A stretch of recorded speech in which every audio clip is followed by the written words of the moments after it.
Hello everyone, my name is કેવલ પ્રજાપતિ અને આજે હું તમને સમજાવીશ સ્ટાન્ડર્ડ 9 ચેપ્ટર 2 બહુપદીઓ, જેમાં ચલ, બહુપદી કઈ રીતે ઓળખવી અને સહગુણક વિશે સમજાવીશ. તો સૌ પ્રથમ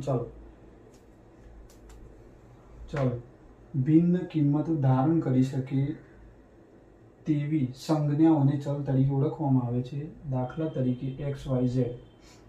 આપણે ઉદાહરણમાં જોઈ શકીએ છીએ કે 3x² + 2y + 3z માં x, y અને z એ બહુપદી છે, ચલ છે. ત્યારબાદ બહુપદી ઓળખો. જ્યારે ચલની ઘાત પૂર્ણ સંખ્યા હોય ત્યારે બહુપદી કહેવાય. દાખલા તરીકે x² + 2x માં મહત્તમ ઘાત 2 છે, જે પૂર્ણ સંખ્યા હોવાથી તેને બહુપદી તરીકે ઓળખાશે.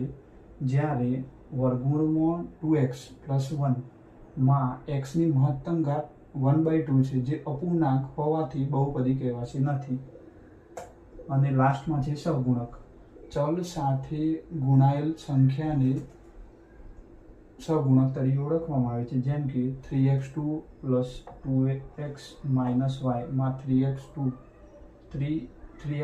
નો સહગુણક 3, 2x નો સહગુણક 2 અને x0 અચળ પદનો સહગુણક -1 છે.